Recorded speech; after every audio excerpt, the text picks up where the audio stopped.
மடிப்பிச்சை. சனிக்கிழமை தோறும் பூரணி தனது காலனியில் உள்ள சிறு குழந்தைகளுக்கு வகுப்பு நடத்தி தெய்வ பக்தி, ஒழுக்கம், அடக்கம் பற்றியெல்லாம் சொல்லிக் கொடுப்பாள். மதியம் 2 மணிக்கு துவங்கி 1 மணி நேரத்தில் முடிந்துவிடும். பெற்றோர்களும் ஆர்வமுடன் தங்கள் குழந்தைகளை வகுப்புக்கு அனுப்புவார்கள். பொங்கல், தீபாவளி, நவராத்திரி விழாக்களின் போது பூரணி குழந்தைகளுக்கு ஆடல் பாடல் சொல்லிக் கொடுத்து அவர்களை பொதுமக்கள் முன்பு அரங்கேற்றி பெற்றோரையும் மற்றோரையும் மகிழ வைப்பாள். அந்த காலனியில் உள்ள எல்லா குழந்தைகளும் வகுப்பில் கலந்து கொள்வதில்லை. 10-15 குழந்தைகள் தான் வருவர். ஆனால் ஒரு முறை வகுப்புக்கு வந்த குழந்தைகள் வருட கணக்கில் வகுப்புக்கு தொடர்ந்து வருகிறார்கள். இப்படித்தான் அன்றும் பூரணி மதியம் 2 மணிக்கு வந்திருந்த குழந்தைகளுக்கு வகுப்பு துவங்குகிற நேரத்தில் ஒரு 6 வயது சிறுவன் கையில் ஒரு புத்தகத்துடன் வந்து நின்றான். உள்ளே வாப்பா, வந்து உட்கார். சிறுவன் தலைகுனிந்தவாறு அமர்ந்தான். உன் பெயர் என்ன? குமார் என்றான். அதன் பிறகு பூரணி வகுப்பு நடத்துவதில் கவனத்தை செலுத்தினாள். முடிவில் வந்திருக்கும் குழந்தைகளுக்கு சாப்பிட பிஸ்கட் கொடுப்பது வழக்கம். அன்றும் பூரணி ஒரு தட்டில் பிஸ்கட்டுகளை வைத்து குழந்தைகளிடம் நீட்டினாள். வழக்கம் போல குழந்தைகள் தலைக்கு 2 பிஸ்கட்டுகள் எடுத்துக்கொண்டன. இறுதியாக புதிதாக வந்திருந்த 6 வயது சிறுவனிடம் தட்டை நீட்டி பிஸ்கட்டை எடுத்துக்கொள்ள சொன்னால், சாரி டீச்சர், எனக்கு வேண்டாம். ஏன்பா, உனக்கு பிஸ்கட் பிடிக்காதா? வேற ஏதாவது தரட்டுமா? சாரி டீச்சர், எனக்கு எதுவும் வேண்டாம். நான் வெளியே எவரிடமும் கையேந்தி எதையும் பெற்று சாப்பிடக்கூடாதுன்னு என் அம்மா சொல்லியிருக்காங்க. நான் வரேன் டீச்சர். கொஞ்சம் இருப்பா, இந்த வகுப்புக்கு நீ புதுசாக வந்திருக்க. யார், எங்கிருந்து வர்ற? உங்கள் அப்பா அம்மா பெயர் எல்லாம் தெரிஞ்சுக்கலாமா? டீச்சர், இந்த காலனிக்கு வெளியே இருந்து வரேன். எங்கள் வீட்டில் நானும் அம்மாவும் இருக்கோம். அப்பா அப்படி யாரும் எங்கள் வீட்டில் இல்லை. அட பாவமே கடவுள், ஏன் இப்படி? டீச்சர், எங்கள் அம்மாவுக்கு அப்பா அம்மா 2 பேருமே கிடையாது. என்னப்பா சொல்கிற? எங்கள் அம்மா சொன்னாங்க அவங்க அனாதையாம். பூரணி இடிந்து போய் தலைகுனிந்து நின்றால். நான் வரேன் டீச்சர். அந்த பையன் எழுந்து வெளியேறினான். வகுப்புக்கு வந்திருந்த குழந்தைகளிடம் அந்த சிறுவனை பற்றி பூரணி விசாரித்தாள். மற்ற குழந்தைகளுக்கு தெரிந்ததெல்லாம் அவர்கள் படிக்கும் பள்ளியில் புதிதாக சேர்ந்திருக்கும் மாணவன் அவன். அவனுக்கு எப்படி தெரிந்தது இந்த வகுப்பு பற்றி தெரிந்தது? நான் தான் அவனுக்கு சொன்னேன் டீச்சர் என்றால் ஒரு மாணவி. பூரணி அந்த மாணவியை பார்த்தாள். அவன் யாரோடும் பேசாமல் தனியாக நின்றான். எனக்கு என்னவோ அவனை பார்த்ததும் அவனுடன் பழக வேண்டும் போலிருந்தது. பேச்சு கொடுத்து சிநேகமானோம். அவன் வீடு தெரியுமா உனக்கு? தெரியாது. நாளைக்கு அவனை கேட்டு உங்களிடம் வந்து சொல்கிறேன். மறுநாள் அவன் விலாசத்தை தெரிந்து கொள்ளும் வரையில் பூரணி நிம்மதியின்றி தவித்தாள். இறைவா, ஏன் இந்த கொடுமை? சிறுவனுக்கு அப்பா எனும் உறவே தெரியவில்லை என்று மனம் சங்கடப்பட்ட போது அந்த சிறுவன் தன் தாயை விட தான் மேலானவன் என சொல்லி என் வாயை அடைத்து விட்டானே. இது எப்படி நடந்தது இறைவா? உன் விளையாட்டை பற்றி பெரியவங்க சொல்லி நிறைய கேள்விப்பட்டிருக்கிறேன். ஆனால் இந்த விளையாட்டு ரொம்ப கொடுமையானது. இப்படி மனதிற்குள் புலம்பி தவித்த பூரணி மறுநாள் விலாசம் கிடைத்ததும் சும்மா இருப்பாளா? அந்த விலாசத்துக்கு ஓடினாள். உடனே அந்த அனாதை தாயை பார்த்து பேசுவதற்கு. வீடு வெளிப்புறமாக தாளிடப்பட்டிருந்தது. எங்காவது அருகில் உள்ள கடைக்கு போயிருப்பாள். விரைவில் வந்து விடுவாள் என வீட்டு வாசலிலேயே பூரணி காத்திருந்தாள். அப்போது அங்கு வந்த ஒரு பெண்மணி, யாருக்காக காத்திருக்கீங்கம்மா என பூரணியை கேட்டாள். இந்த வீட்டில் இருக்கிற குமார் என்கிற பையனோட அம்மாவை பார்க்கணும். அவர் ராத்திரி 7 மணிக்கு மேலே தானே வருவா. குமார் பாவம் பள்ளிக்கூடத்திலிருந்து சீக்கிரம் வந்து இங்கே எங்கேயாவது சுற்றி திரிவான். இல்லை, வீடு பூட்டி இருக்கலையே, பக்கத்தில் தான் எங்கேயாவது போயிருப்பாங்கன்னு நினைச்சேன். அந்த பெண்மணி சிரித்தாள். ஏமா சிரிக்கிற? வீடு பூட்டுற பழக்கம் இந்த வீடுகளில் யாருக்குமே கிடையாது. அதெல்லாம் பணக்கார வீடுங்களில் தான். இங்கே என்ன காசும் பணமும் நகையும் நட்டும் கொட்டியாக கிடக்குது திருட்டு போக. எந்த முட்டாளாவது அந்த நினைப்போடு வந்தானா அவன்தான் ஏதாவது வச்சுட்டு போகணும். அக்கம் பக்கத்தில் பூரணி விசாரித்தாள். குமாரின் தாயின் பெயர் லீலா. அவளுடன் அந்த வீட்டில் வசிப்பது அவளும் அவன் மகன் மட்டுமே. குடிவந்து சில நாட்கள் தான் ஆகின்றன. காலையில் மகனை பள்ளிக்கு அனுப்பிவிட்டு வெளியே சென்றால் திரும்பி வர இரவு 7 மணிக்கு மேல் ஆகிவிடுமாம். எங்கே போகிறாள், என்ன வேலை செய்கிறாள் என்பது தெரியாதாம். பூரணி அந்த வீடு அமைந்திருக்கும் இடத்தை பார்த்தால் ஒரே மாதிரியாக கட்டப்பட்ட வீடுகள் எதிரும் புதிருமாக 30 வீடுகள் இருந்தன. ஹவுசிங் போர்டு கடைநிலை மக்களுக்கு கட்டித்தந்த சிறிய வீடுகள். பூரணிக்கு தெரியும், அந்த மாதிரி வீடுகளில் சமையலறையும் வராந்தாவும் மட்டுமே இருக்கும். குளிப்பதற்கும் இயற்கை உபாதைகளை கழிப்பதற்கும் 30 வீடுகளுக்கும் பொதுவாக கோடியில் 2 குளியலறை வசதி. அதில் ஒன்று ஆண்களுக்கு, மற்றொன்று பெண்களுக்கு. 30 வீடுகளில் உள்ளவர்களும் அந்த 2ஐத்தான் உபயோகித்ததாக வேண்டுமென்றால் குடியிருப்போர் படும் கஷ்டங்களை சொல்லியா தெரிய வேண்டும்? சரி, பிறகு வந்து பார்க்கலாம் என்று முடிவெடுத்து பூரணி தன் இருப்பிடம் திரும்பினாள். இரவு 8 மணிக்கு மேலே போனால் லீலா வீட்டில் இருப்பாள் என்று யோசித்து கொண்டே கைகடிகாரத்தை பார்த்தாள். மணி 7:30. இப்போது கிளம்பினால் சரியாக இருக்கும் என புறப்பட்டு விட்டு வீட்டு வாசலுக்கு வந்தால் குமாரும் அவனுடன் ஒரு 20 வயது பெண்ணும் நின்று கொண்டிருந்தனர். வாங்க வாங்க, உள்ளே ஏன் வெளியே நிற்கிறீங்க? இருவரும் தயங்கி தயங்கி உள்ளே வந்து நின்றனர். உட்காருங்க சோபாவில். பரவாயில்லம்மா, நிற்கிறோம், எங்களுக்கு இதுதாங்க பழக்கம். பெரியவங்க முன்னாட உட்கார மாட்டாங்க. என் விருந்தாளியாக வந்திருக்கீங்க, பெரியவங்க சின்னவங்கன்னு பேதம் கிடையாது, உட்காருங்க. பரவாயில்லை, நீங்கள் வீட்டுக்கு வந்திருந்ததான் அக்கம் பக்கத்தில் சொன்னாங்க, அதான் பார்த்துட்டு போகலான்னு வந்தோங்க. லீலா, அதுதானே உங்கள் பேர்?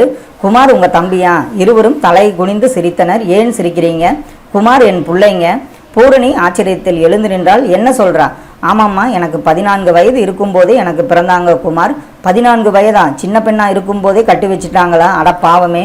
ஆமாங்க, என்னை வளர்த்தவங்க என்னை கயத்தால் கட்டித்தாங்க வச்சாங்க, சம்மதிக்க வைக்க. என்ன லீலா சொல்கிறேன்? அம்மா, உங்கள் வாழ்க்கை மாதிரி எங்கள் வாழ்க்கையை நினைக்காதீங்க. பூரணி உள்ளே ஓடிப்போய் இருவருக்கும் சாப்பிட பலகாரம் கொண்டு வந்து அவர்கள் கையில் கொடுத்து, முதலில் 2 பேரும் சாப்பிடுங்க, பிறகு நிறைய பேசுவோம். ரொம்ப லேட் ஆகிட்டா இங்கேயே நீங்கள் படுத்துக்கொண்டு விட்டு விடிந்ததும் போகலாம் என்றால். மந்திரத்தில் கட்டுண்டது போல் இருவரும் சாப்பிட்டனர். பாவம், மிகுந்த பசி. சாப்பிட்டு முடித்ததும் லீலா 2 தட்டுகளையும் கழுவ தண்ணீர் தொட்டியை சுற்றுமுற்றும் பார்த்தால். பூரணி அவர்களுக்கு குவளையில் நீர் கொடுத்து தட்டிலேயே கழுவிக்கொள்ள சொன்னதோடு ஈரக்கையை துடைத்து கொள்ள டபலம் நீட்டினாள். இருவரும் பூரணியின் காலில் விழுந்து கண்ணீர் விட்டனர். ஏன் அழுவுறீங்க? எழுந்துறீங்க. அம்மா, எங்களை இந்த மாதிரி மனுஷங்களா மதித்து அன்பா நடத்துறது முதல் அனுபவங்க. எங்கள் உடம்பே சிலிர்க்குதம்மா. மூவரும் பேசிக்கொண்டிருந்தனர் நெடுநேரம். பிறந்த உடனேயே லீலாவை பெற்ற மகராசி அவள் கன்னி பெண்ணாய் இருந்து தவறான வழியில் பெற்றாலோ அல்லது முறையாக திருமணமான தம்பதிகளோ பெண் சிசு வேண்டாமென நினைத்தார்களோ தெரியாது.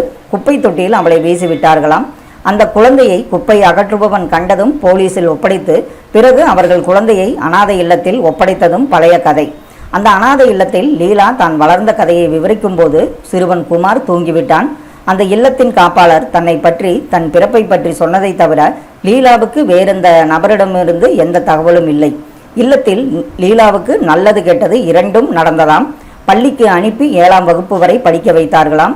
7ஆம் வகுப்பு படித்து கொண்டிருந்த போது லீலா பெரியவளானாலாம். அன்றிலிருந்து அவளுக்கு பிடித்தது சனியன். அந்த இல்லத்தில் குழந்தைகளை தவிர முதியோர்களும் நோயுற்று உறவினரால் கைவிடப்பட்டவர்களும் ஆதரவற்ற விதைவுகளுமாக மொத்தம் 100 பேர் இருந்தார்களாம். எல்லாருக்கும் 2 வேளை சாப்பாடு தயாரிக்கும் பணியில் வயதுக்கு வந்த லீலாவையும் அவள் வயதொத்த மற்ற சிறுமிகளையும் கட்டாயப்படுத்தி ஈடுபடுத்துவார்களாம். பகலில் இடுப்பொடிய இந்த பணியில் ஈடுபட்டு இரவில் தன்னை அறியாமல் தூங்குகிற போது காப்பாளரின் எடுபிடிகள் அவளை எழுப்பி நன்கு சிங்காரித்து எங்கோ அழைத்து போவார்களாம். பெரிய ஓட்டல்களாகவும் விடுதிகளாகவும் இருக்குமாம். லீலாவை அங்கு அழைத்து சென்ற எடுபிடி அங்கிருந்து பெரிய மனிதரிடம் பணத்தை வாங்கி கொண்டு திரும்பி சென்று விடுவானாம். மறுநாள் காலையில் அழைத்து செல்வானாம் இல்லத்துக்கு. லீலா இதற்கு ஒத்துழைக்க மறுத்த நாட்களில் அடி உதை கயிற்றால் கட்டி போடுவது இத்தியாதி மரியாதைகள் நடக்குமாம். இப்படிப்பட்ட உலாக்களின் விளைவாக லீலா கர்ப்பிணியான போது கர்ப்பத்தை கலைக்க ஏதேதோ தவறான மாத்திரைகள் கொடுத்ததில் அவள் உடல்நிலை மோசமாகி மருத்துவமனையில் அனுமதிக்கப்பட்டாளாம். அங்கிருந்த ஒரு நல்ல டாக்டர் லீலாவின் உயிரை காப்பாற்றினாலும் கர்ப்பத்தை கலைக்க முடியவில்லையாம். அதன் விளைவாக பிறந்தவனாம் மகன் குமார். அந்த நேரத்திலும் லீலாவுக்கு ஒரு சந்தோஷமாம். பிறந்த சிசு பெண்ணாக பிறக்காமல் ஆணாக பிறந்ததே என்று. பெண்ணாக பிறந்திருந்தால் அதுவும் தன்னை போல துன்பத்துக்கு ஆளாகி இருக்குமே என்று நினைத்து ஆறுதல் அடைந்தாளாம். குமாரும் தனது 5 வயது வரையில் இல்லத்தில்தான் வளர்ந்தான். அப்போது லீலா காப்பாளரின் காலில் விழுந்து தன்னை விடுவிக்க வேண்டியதற்கு அவரும் ஒரு நிபந்தனையுடன் ஒப்புக்கொண்டாராம். லீலா மாத சம்பளத்திற்கு தொடர்ந்து இல்லத்தில் பணியாற்ற வேண்டும் என்பதே அந்த நிபந்தனை. இதுதாங்க இன்று என் நிலை. என் புள்ள பள்ளிக்கூடத்தில் ஏற்பட்ட நல்ல தொடர்பால் உங்கள் வகுப்பில் சேர்ந்திருக்கிறான். அம்மா, நீங்கள் தாம்மா நல்லபடியாக உருவாக்கணும் என கதறி காலில் விழுந்த லீலாவை தேற்றிய பூரணி கண்கள் குளம் கட்டி இருந்தன. லீலா அதை கவனித்தாலும் ஏனென கேட்கவில்லை. அம்மா, உங்களோட இந்த வீட்டில் வேற யாரும் இல்லையா? போயிருக்காங்களா? நான் உங்களுக்கு துணையாக ராத்திரியில் தங்கட்டுமா என்று கேட்ட லீலாவை இறுக கட்டியணைத்து அழுதாள் பூரணி. லீலாவுக்கு ஒன்றும் புரியவில்லை. தன்னை தேற்றிக்கொண்டு பூரணி லீலாவிடம் மடிப்பீச்சை கேட்டாள். தன் சேலை தலைப்பை விரித்து 2 கரங்களிலும் பிடித்து லீலாவின் முன் நீட்டினாள். லீலா, நீ பிறந்தவுடனேயே பெற்றவளால் குப்பை தொட்டியில் வீசி எறியப்பட்ட அனாதை. நானோ பிறந்தவுடனேயே பெற்றவளால் இந்த வீட்டில் தூக்கி எறியப்பட்ட அனாதை. லீலா, உனக்கும் தாய்ப்பால் கிடைக்கவில்லை, எனக்கும் கிடைக்கவில்லை. நீ வளர்ந்தது அனாதை இல்லத்தில், நான் வளர்ந்து இந்த வீட்டில் வாடகை தாயின் மடியில். நீ வறுமையில் வளர்ந்தாய், நான் வசதியில் வளர்ந்தேன். உனக்கு உன்னை பெற்றவள் யாரென தெரியாது. எனக்கு என்னை பெற்றவளை நன்கு தெரிந்தும் வெளியே சொல்லக்கூடாது என்ற தண்டனையும் கட்டுப்பாடும். என்னை பெற்றவளை இந்த நாடே அறியும். அவளை மக்கள் கூட்டமே பாராட்டி கொண்டாடும். ஆனால் என்னால் அவளை அம்மா என அழைக்க முடியாது. உனக்கு 20 வயது, எனக்கு 25 வயது. உனக்கு ஒரு மகன் இருக்கிறான். உறவு பாராட்ட எனக்கு எவருமே இல்லை. என்னை பெற்றவள் கோடிக்கணக்கில் சம்பாதிக்கிற திரைப்பட நடிகை. அவள் ஒரு குழந்தையின் தாய் என்பது வெளியில் தெரியக்கூடாதாம். தெரிந்தால் மார்க்கெட் சரிந்து விடுமாம். வருமானம் சிறுக சிறுக குறைந்து வற்றி போய்விடுமாம். பொதுவாக பெற்ற தாயை தெய்வத்துக்கு இணையாக சொல்வார்கள். கோவில் கட்டாமலேயே கும்பிடுவார்கள். என்னை பெற்ற தாயை மக்கள் கோவில் கட்டி கும்பிடுகிறார்கள், தாயாக அல்ல, நடிகையாக. அதில்தான் அவளுக்கு பெருமை. எனக்கு இந்த வீடு, வங்கியில் நிறைய பணம், கல்லூரியில் படித்து பெற்ற பட்டம் எல்லாம் இருந்தும் நான் எந்த காரணத்தை கொண்டும் என் தாயை அம்மா என உறவு கொண்டாட முடியாத அவலம். என் இதயமே வெடித்துவிடும் போலிருக்கிறது லீலா. நான் உன்னிடம் கேட்கிற மடிப்பீச்சை என்ன தெரியுமா? நீயும் குமாரும் என்னுடன் நிரந்தரமாக இந்த வீட்டில் தங்க வேண்டும். உங்களுடன் உறவாடி நான் என் துக்கத்தை மறக்க வேண்டும். பிச்சை போடுவாயா லீலா? நன்றி.